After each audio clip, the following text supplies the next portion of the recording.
புத்தள எழுச்சி மாநாடு என்பது என்னிடம் இவ்வளவு பேர் இருக்கிறார்கள், நான் உங்களுடன் டீலுக்கு ரெடி, டீல் செய்ய தயார்.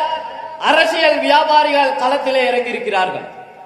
அநியாயமாக 20 நாள் குழந்தை, 2 மாத குழந்தை, ஆசிரியர்கள் பலரும் அநியாயமாக எரிக்கப்படுகின்ற போது அனுமதித்த அதே அமைச்சர்கள் தேர்தல் நெருங்குகின்ற போது தனக்கு சுயலாபம் தேடுவதற்காக இன்று மன்னிப்பு கேட்க தயாராகின்றார்கள். இன்று முஸ்லிம் சமூகத்துக்கு சென்று ரணில் அணியினரும் சஜித் அணியினரும் தேசிய மக்கள் சக்தியை பற்றிய பயத்தை உருவாக்குகின்றார்கள். நாம் ஆட்சிக்கு வந்தால் மார்க்கத்தில் கை வைப்போம் என்ற பயத்தை உருவாக்கினால் எமக்கு வாக்களிப்பதற்கு இருப்பவர்கள் எம்மை விட்டு தூரமாகுவார்கள்.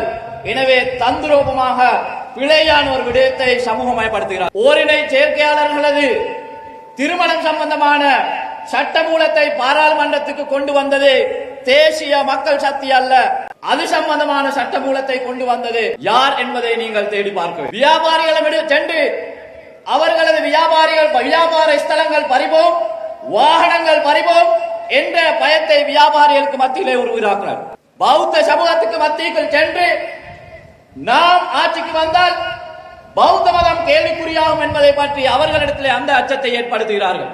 ஆரம்பத்தில் அவர்கள் சொன்னார்கள், எம்மால் வெற்றி கொள்ள முடியாது, 100க்கு 3 வீதமானவர்கள் தான் இருக்கின்றார்கள் என்றார்கள். பின்னர் நாம் வெற்றி கொண்டாலும் கூட எம்மால் இந்த ஆட்சியை தொடர்ந்து மேற்கொள்ள முடியாது என்பதை எமக்கு இந்த நாட்டை கட்டியெழுப்புகின்ற பலவாளர்கள் சிறந்தவர்கள் எம்மிடம் இல்லை என்றார்கள்.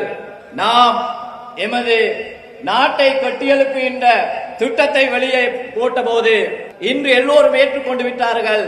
தேசிய மக்கள் சக்தி வெற்றி பெறுவது நிச்சயம்.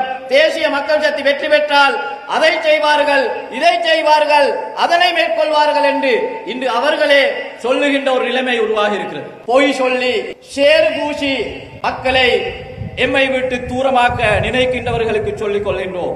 இன்று மார்க்கம் பேசுகின்றவர்களுக்கு நான் சொல்லிக் கொள்ள விரும்புகின்றேன். இந்த நாட்டிலே கசினோவை இந்த நாட்டில் அனுமதித்தது யார்?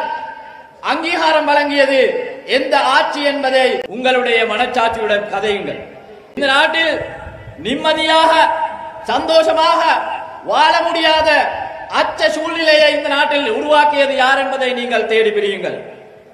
எனவே நான் நினைக்கின்றேன், நேற்றைய தினம் வெலிகம பிரதேசத்தில், முன்னே நாள் காலி பிரதேசத்தில் இந்த நாட்டில் பல பாகங்களுக்கும் செல்கின்ற போது முஸ்லிம் சமூகமும் தேசிய மக்கள் சக்தியோடு கைகோர்க்கின்றதை கண்டு அச்சப்படுகின்றவர்கள் முஸ்லிம் சமூகத்தை தேசிய மக்கள் சக்தியிலிருந்து தூரமாக்குகின்ற செயற்பாடுகளை மேற்கொண்டு வருகிறார்கள்.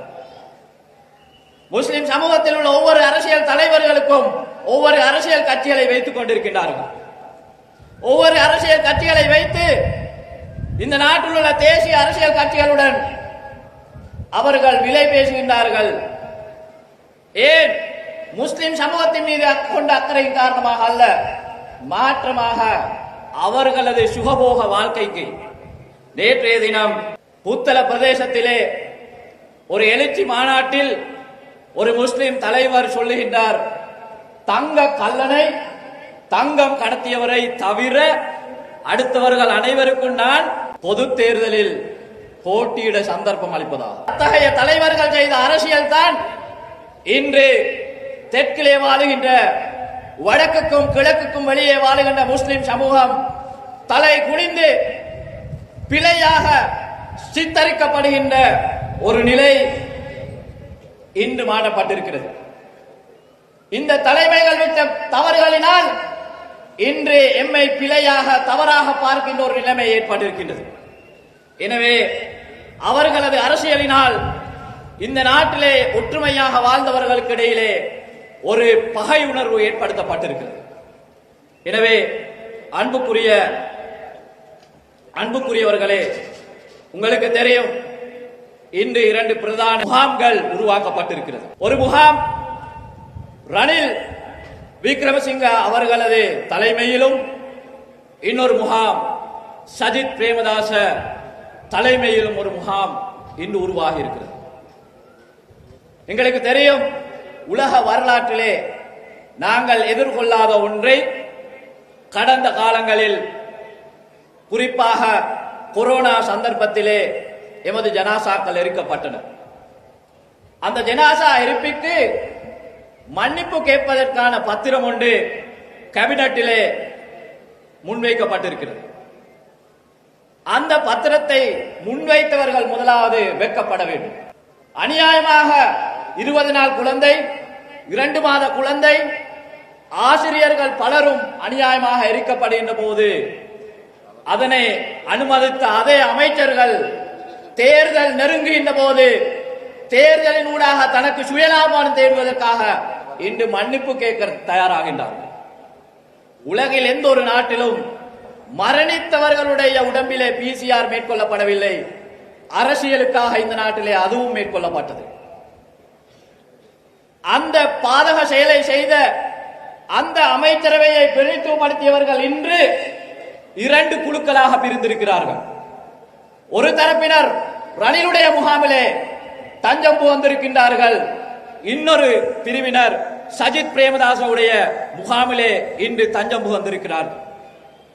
எனவே முஸ்லிம் சமூகம் குறிப்பாக தனது வாக்கை வழங்குகின்ற போது அந்த அநியாயத்தை பற்றி சிந்திக்க வேண்டும், மீட்டி பார்க்க வேண்டும். இவர்களுடைய அநியாயம் சம்பந்தமாக உங்களுக்கு தெரியும், 2010க்கு பின்னால் இந்த நாட்டிலே இனவாதம் படுபயங்கரமாக இந்த நாட்டிலே பரப்பப்பட்டுக் கொண்டிருந்தது. குறிப்பாக இந்த இனவாதத்தை இந்த நாட்டில் படுமோசமாக ஒரு சில ஊடகங்கள் மேற்கொண்டது. அதன் பெயர்களை நான் இந்த இடத்தில் குறிப்பிட வேண்டியது கிடையாது. அது எந்த ஊடகம் என்பதை உங்களுக்கு தெரியும். அந்த ஊடகம் இன்று ஐக்கிய மக்கள் சக்தியின் பிரச்சாரக கூட்டங்களை நேரலையில் கொடுக்கின்ற அளவுக்கு அவர்களோடு நெருக்கமாக இருக்கிறது. எனவே நேற்று புத்தள எழுச்சி மாநாடு என்பது அது எழுச்சி மாநாடு அல்ல, வியாபாரிகளின் சந்தை. எதிர்வரும் ஜனாதிபதி தேர்தலில் எவ்வளவு அரசியல் கட்சிகளின் ஊடாக பெற்றுக்கொள்ளலாம் என்பதற்கான என்னிடம் இவ்வளவு பேர் இருக்கிறார்கள். நான் உங்களுடன் டீலுக்கு ரெடி, டீல் செய்ய தயார். அரசியல் வியாபாரிகள் களத்திலே இறங்கி இருக்கிறார்கள். காலியில் நடைபெற்ற ஜனாதிபதியின் அந்த கூட்டத்தில் கூட சில அரசியல் டீலர்மார்கள் அங்கும் ஏறினார்கள். முஸ்லிம் சமூகத்தை அடகு வைத்து முஸ்லிம்களுடைய வாக்கை பெற்று பாராளுமன்றம் சென்றவர்கள் உங்களுக்கு தெரியும். மனதில் கொள்ளுங்கள், மறந்துட வேண்டாம். இந்த நாட்டில் இயற்றப்பட்ட மிக மோசமான யாப்பு திருத்தமாகிய 20வது யாப்பு திருத்தத்துக்கு அங்கீகாரம் வழங்கியவர்கள் இந்த அரசியல் வியாபாரிகளும் அவர்களுடைய கூலி ஆட்களும் என்பதை மறந்துவிடக் கூடாது. இந்த சந்தர்ப்பத்தில் ஒரு விடயத்தை சொல்லுகின்றேன். மிக தெளிவாக அல் குர்ஆன் சொல்லுகின்ற ஒரு விடயம்தான், வகதாலிக ஜஅல்நாகும் உம்மத்தன் வஸதா. உங்களை நாம் ஒரு நேர்மையான நடுநிலைமையான சமூகமாக நாங்கள் உங்களை ஆக்கியிருக்கின்றோம். இதற்காக லிதகூன சுஹதா அலன் நாஸ், நீங்கள் அடுத்தவர்களுக்கு சாட்சியாளர்களாக இருக்க வேண்டும். அடுத்தவர்களுக்கு நீங்கள் முன்னுதார புருஷர்களாக இருக்க வேண்டும். நீங்கள் அடுத்தவர்கள் உங்களை மிக கௌரவத்துடன் பார்க்கின்ற சிறந்த மனிதர்களாக இருக்க வேண்டும் என்பதுதான். நபி அவர்கள் அத்தகைய ஒரு முன்மாதிரியை எமக்கு காட்டி தந்திருக்கின்றார்கள். ஆனால் முஸ்லிம் சமூகத்தின் அரசியல் தலைமைகள் இந்த நாட்டில் எம்மோடு இருக்கின்ற பௌத்த சமூகம், இந்து சமூகம், கத்தோலிக்க சமூகம் எம்மை அருவருப்பாக பார்க்கின்ற அளவுக்கு இவர்களுடைய முன்னுதாரணங்கள் இருக்கின்றன.